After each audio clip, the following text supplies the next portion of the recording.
selanjutnya akan dibawakan oleh Adila Santriwati kelas 4. Dengan segala hormat kami aturkan.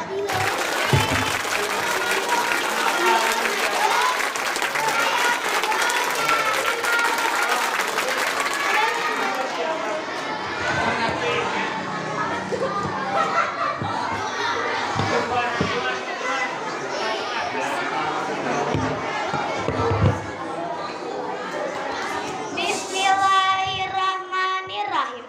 Yang terhormat kepada pembimbing muhadarat, yang terhormat kepada saudari protokol dan hadirin sekalian yang saya cintai dan semoga Allah Subhanahu wa taala muliakan.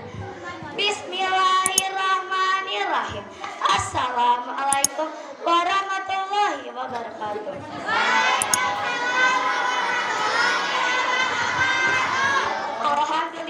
Alhamdulillahirabbil alamin wa bihi nasta'in wa ala umuri dunya waddin wassalatu wassalamu ala asrofil anbiya'i wal mursalin wa ala alihi wa sahbihi ajmain amma ba'du.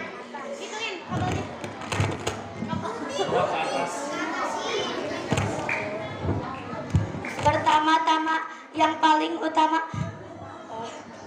marilah kita panjatkan puja serta puji syukur kehadirat Allah Subhanahu wa taala yang telah memberikan kita beribu-ribu nikmat sehingga kita dapat berkumpul bertatap muka di tempat yang berbarakah ini dalam keadaan sehat walafiat. Salawat serta salam tercurah limpahkan kepada baginda alam kita, yakni Habibana wa Nabiyana wa Rasulana wa Maulana Muhammad yang telah membawa kita dari zaman onta hingga zaman Toyota, dari zaman kegelapan hingga zaman terang benderang seperti sekarang ini, dari zaman jahiliyah hingga zaman modern seperti sekarang ini. Tak lupa saya ucapkan terima kasih kepada saudari Protaka yang telah memberikan saya waktu berfatwa fitwa dengan judul Rasulullah SAW dan kita. Hadirin rahimakumullah, Allah Subhanahu wa taala berfirman dalam surat Al-Ahzab ayat 21 yang berbunyi, "Laqad kana lakum fi Rasulillahi uswatun hasanah," yang artinya sesungguhnya telah ada pada diri Rasul itu suri tauladan yang baik bagimu. Teman-teman, ingin hidup mulia, ingin hidup bahagia, ingin hidup sukses, maka taatilah Rasulullah SAW sebagaimana telah disebutkan dalam ayat Al-Quran tadi bahwa Rasulullah SAW adalah suri tauladan yang baik bagi seluruh umat manusia, dan yang memberikan jaminan ini bukan hanyalah seorang manusia tetapi Allah SWT yang langsung memberikan jaminannya. Hadirin rahimakumullah, bila ingin menjadi petani yang sukses, maka contohlah petani yang sudah sukses. Janganlah mencontoh petani yang sudah gagal. Apalagi malah mencontoh seorang pedagang. Bila ingin menjadi pedagang yang sukses, maka contohlah pedagang yang sukses, jangan mencontoh pedagang yang gagal. Tetapi bila ingin menjadi orang Islam yang sukses, jangan tiru siapa-siapa, jangan contoh siapa-siapa, tapi contohlah dan tirulah Rasulullah SAW. Perkara ini telah disebutkan oleh para sahabat radhiyallahu anhu sehingga mereka pun dapat ridha Allah Subhanahu wa taala. Rasulullah pun bersabda, "Man ahya sunnati faqad ahabani kana ma'al fil jannah," yang artinya barang siapa yang menghidupkan sunnahku, ia berarti cinta kepadaku, dan barang siapa yang cinta kepadaku, ia akan bersamaku di surga. Hadirin, betapa bahagianya seandainya kalau kita dapat bersama-sama berkumpul di surga bersama Rasulullah SAW. Bagaimana senang kita apabila berkumpul bersama-sama di surga. Sungguh ini merupakan sebuah cita-cita yang sangat kita inginkan. Hadirin rahimakumullah, dari ujung kaki sampai ujung rambut 1 kali 24 jam Rasulullah SAW telah dibimbing oleh Allah sebagai pimpinan umat, panutan umat, dan contoh akhlak yang mulia.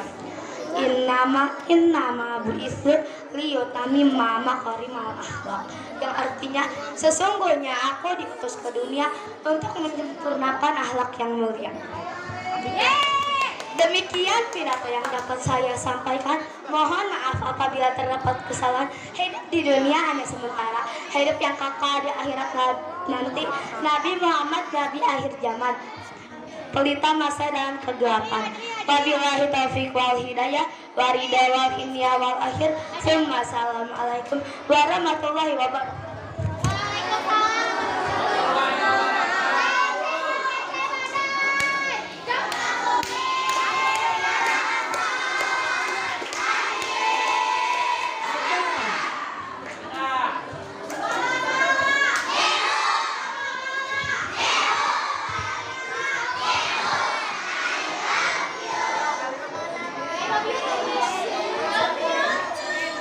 Orator yang selanjutnya yang akan dibawakan oleh Sang Rana, santriwati kelas 5, dengan segala hormat kami aturkan.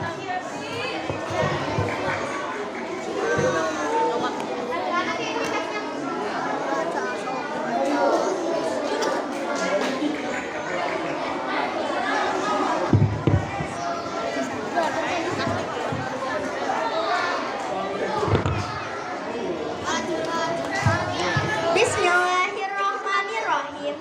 Yang terhormat pembimbing muhadarah, yang terhormat saudara-saudari protokol dan hadirin yang saya cintai dan yang Allah muliakan. Jawablah salam saya. Assalamualaikum warahmatullahi wabarakatuh.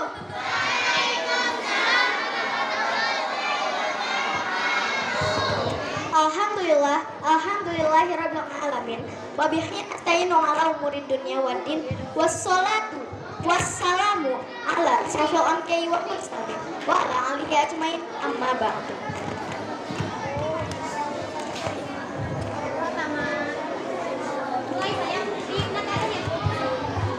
Pertama-tama yang paling utama, marilah kita panjatkan puja-puji syukur kita kehadirat Allah Subhanahu wa taala yang telah memberikan kita nikmat serta karunia-Nya, sehingga atas izin Allah Subhanahu wa taala dan pertolongannya kita dapat berkumpul, bertatap muka, bertemu wajah dalam satu majelis yang mulia yang insya Allah akan mendatangkan ridho, barokah dan magfirah Allah Subhanahu wa taala. Salawat serta salam semoga masih tercurah limpahkan kepada Habibana wa Nabiyana wa Rasulana wa Maulana Muhammad, yang membawa kita dari zaman unta hingga zaman Toyota, dari zaman kegelapan hingga zaman terang benderang, dari zaman jahiliyah hingga zaman modern seperti sekarang ini. Tak lupa saya ucapkan terima kasih kepada saudara-saudari protokol yang telah memberikan saya waktu untuk berfatwa-fitwah dengan judul Perjalanan Hidup Seorang Manusia.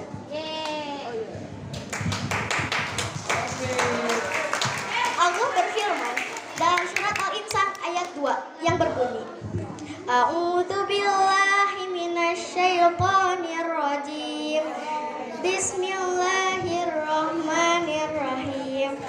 Inna khalaqnal insana min nutfatin amsaj, yang artinya sesungguhnya kami telah menciptakan manusia dari setetes nutfah yang bercampur. Maksud dari nutfah adalah setetes air kecil atau sejumlah kecil air. Dalam buku Al-Quran versus Sains Modern karya Dr. Zakir Naik menjelaskan, dari sekitar 200 hingga 300 sel sperma laki-laki, hanya sekitar 1000 yang dapat mencapai sel telur, dan di antara sel telur hanya satu saja yang bisa membuahi sel telur tersebut. Maka sebagian kecil itulah yang disebut dengan nutfah. Hadirin rahimakumullah. Inilah awal perjalanan hidup manusia, hidup seorang manusia yang awalnya diciptakan dari nutfah yang hina, Namun dengan maha kuasanya Allah Subhanahu wa taala telah mengubah nutfah itu menjadi sesosok manusia yang sempurna. 40 hari di dalam kandungan nutfah itu berubah menjadi segumpal darah. 40 hari kemudian nutfah itu berubah menjadi segumpal daging. 40 hari kemudian nutfah itu berubah menjadi bentuk-bentuk tubuh manusia. Dengan maha kuasanya Allah Subhanahu wa taala memasukkan ruh ke dalam tubuh manusia. Teman-teman diciptakan dari setetes nutfah yang hina. Bapak Ibu guru diciptakan dari nutfah yang hina. Bahkan termasuk saya sendiri dan umat manusia yang ada di dunia ini termasuk diciptakan dari nutfah yang hina. Betul? Betul. Setelah lahirnya bayi ke dunia yang tadinya tidak bisa mendengar, tuli jadi bisa mendengar. Yang tadinya buta tidak bisa melihat, jadi bisa melihat. Namun siapa yang memberikan pendengaran dan penglihatan? Siapa? Kemudian si bayi yang tadinya lemah tak berdaya, lambat laun bisa bergerak, bisa merangkak, bisa berjalan, bisa berlari ke sana ke sini. Bahkan jika si bayi sudah dewasa, dia dapat berjalan dari kampung ke kampung, dari kota ke kota, dari sebuah negara ke negara, menyeberangi lautan dan samudra yang luas. Bahkan jika dia menjadi astronot, dia bisa pergi hingga ke bulan. Hadirin rahimakumullah. Inilah kasih sayangnya Allah Subhanahu wa taala kepada kita. Namun Allah mengingatkan semua ini hanyalah ujian. Mengapa ujian? Karena Allah ingin mengetahui mana yang bersyukur dan mana yang malah menjadi kufur. Nabtalihi faja'alnahu sami'un basir. Artinya, kami hendak mengujinya dengan perintah dan larangan, maka itu kami jadikan dia mendengar dan melihat. Hadirin rahimakumullah. Maka itu kita pergunakan seluruh anggota tubuh ini untuk menjalani perintah-perintah Allah Subhanahu wa taala dan menjauhi larangan-larangannya, agar kita termasuk orang yang bersyukur. Demikian pidato yang dapat saya sampaikan. Mohon maaf bila ada kesalahan. Hidup di dunia hanya sementara, hidup yang kekal nanti di akhirat nanti. Siapa yang ingin hidupnya makmur, maka hendaklah bersyukur. Wabillahi taufiq wal hidayah wal inayah wa ridho wal inayah. Al akhir wassalamualaikum.